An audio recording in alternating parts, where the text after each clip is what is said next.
What is up, National Wrestling Shooters members and viewers? This is Scott Gale, Will Field #1, the owner and chairman of the National Wrestling Shooters, and today I'm going to give you my recap and review of Lucha Underground Season 3, Episode 26, A Phoenix to a Flame. And it was a really, really good episode. Okay. The Cradle Cup's second round begins. Marty them up battles Phoenix. Brenda pays a tribute to visit to Tiano. The show opens with a video teaser for tonight. This was, of course, last Wednesday's episode, by the way. Several storylines are covered in this video, from Famous B's recruitment of Tiano to worldwide underground attacks on Sexy Star to the Santos Phoenix relationship and Marty the Mob's obsession with Melissa. Matt Striker and Vampiro intro and hype the show from inside the temple. Cradle Cup Tournament, second round, Group C. Taya versus Jeremiah Crane. Taya stops charging Crane and slaps him. This leads to Crane disposing of Taya to the outside, then hitting a brutal sliding forearm through her head. Crane then sits Taya on the wooden chairs at ringside. Crane then runs around the ring and holds his entire body into Taya. Crane stays aggressive and attempts a powerbomb on the floor, but Taya escapes into the crowd. She lands some strikes on Crane and then performs a flying crossbody out of the bleachers. When he actually gets back inside the ring, Taya mounts Crane and nails him with a hammer fist. Crane batters back and grounds Taya. He then runs full speed and goes to kick Taya in the head, but she lifts up her leg and strikes Crane down below. Taya fires up and goes up in an offensive flurry. The brutality continues with Crane winning the battle strikes with Taya when Crane socks Taya with a straight right hand, but she somehow counters out of Crane's hand and she plants Crane head first into the mat.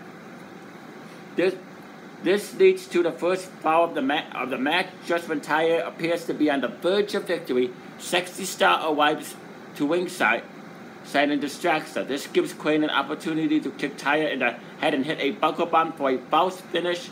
Despite Taya's best efforts to the rally, Jeremiah gets up and hits the cranial confusion to secure the victory. Jeremiah Crane defeats Taya to advance to the next round of the Cradle Cup tournament.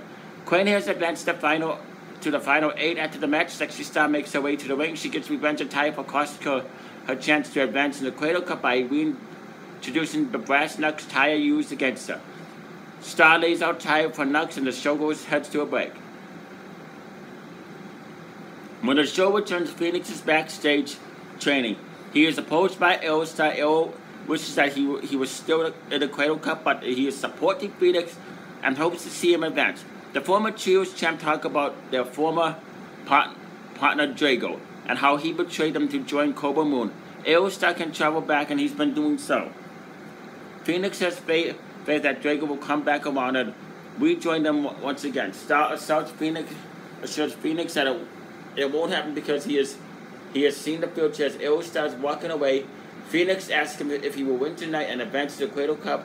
Arrow won't say, but he justices that it is iffy.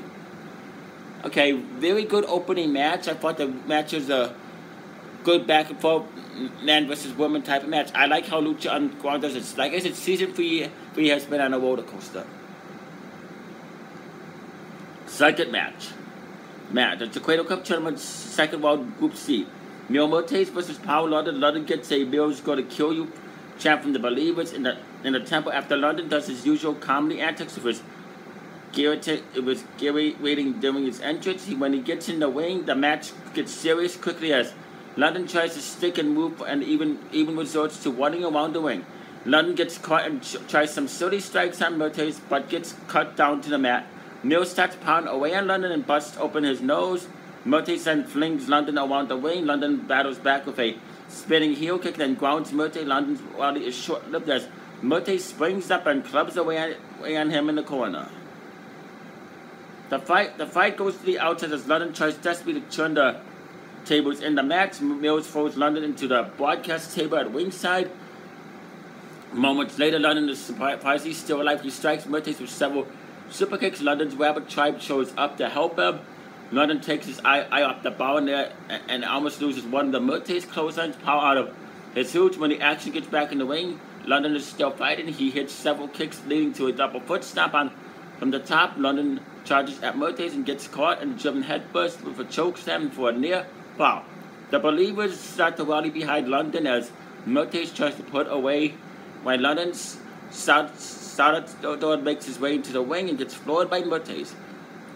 Marta Surte then tries to intervene but gets more of the same. This, however, enables London to make one last rally. London grounds Mertes and hits 2 straight shooting star presses, but Mertes kicks out. Neil eventually finishes off London with a spear followed by a flatliner. Neil Mertes defeats Paul London to advance to the next round of the Cradle Cup tournament. Another really good match. I like this. I like this whole entire Cradle Cup tournament. I think it's really awesome. After the match, Katrina performs the Lick of Death on Paul London, to which the crowd chants Lucky Bastards at London. The Mertes victory sets up a match between him and Katrina's former lover Jeremiah Crane in the next round. When the show returns from the break, Brenda is approaching Keanu in a bar. She wants to drink with him. They take shots together. Brenda gets tipsy and says that she reveals the truth that when she is drunk, she tells Keanu that he is boring despite being a blue-collar brawler and tough guy. Keanu gets upset and breaks the beer bottle with his bare hands. He takes exception to Brenda's comment. Brenda gets him to calm down and says all he needs is a woman's touch. Off the background is the famous B. He is miming it and miming. He is miming reading in Keanu with a fish hook. Okay, that was a weird segment, a really weird segment in the bar, but Lucha Underground is definitely like a TV show. That's why Lucha Underground is really awesome.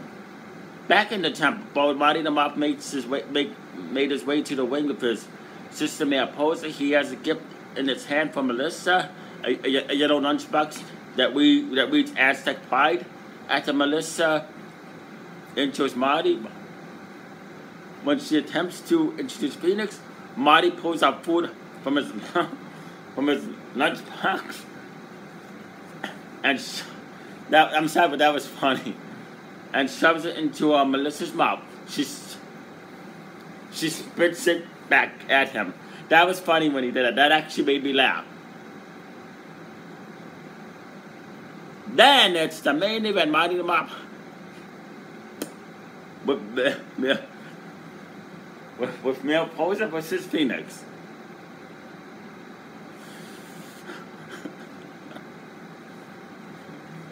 Fenix gets a warm welcome from Male Poser at ringside. He defeated Marty's sister Male Poser in the opening round. The pace of the match picks up quickly, and Marty surprisingly stays step for step with Fenix. When Fenix attempts to get a running stop and dives into Marty, Male Poser grabs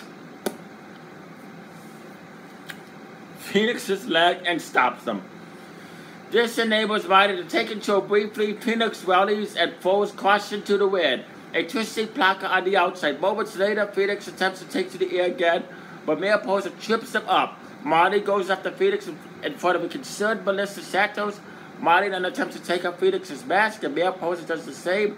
Fenix is able to break free from Male Poser's clutches, but is met with some stiff chops by Marty. The Mop continues to go after Fenix's mask. He has one side of it whipped. Marty then applies a mandible claw. Glenn drags Fenix around the ring by his mouth. Marty then stays in control for the next few minutes and applies a chokehold. Fenix rallies with some martial arts kicks. He then hits a pretty springboard wheel kick into Marty's jaw. Fenix then double footsteps Marty to the back of the neck for a near pinfall.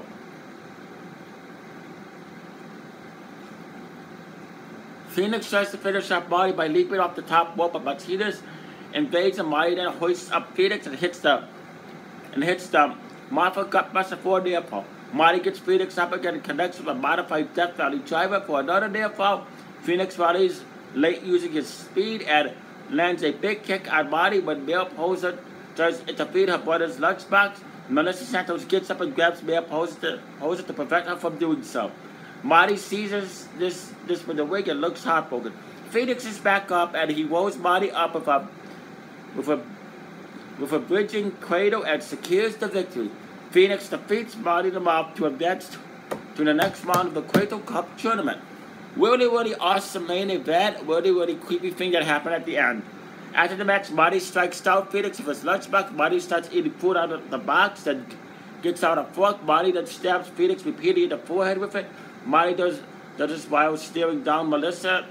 Marty then licks a bloody Fenix and tells Melissa that he loves her. While Mia Poser holds Melissa and forces her to watch, Marty continues to scrape away Fenix's head with the fork. Marty then eats the skin and blood off the fork. The show ends with the crowd chanting creepy bastard at Marty as he walks to the outside and stares at Melissa. She gets out of Mia Poser's grasp but runs over to check on Fenix. And that ended last week's show. I would give this show 4.5 stars, 2 thumbs up, way up, really good episode, and I'm going to be reviewing tonight's episode later on today or sometime this week. Anyway, you know who to subscribe to. You stay classy, live long and prosper. Peace out.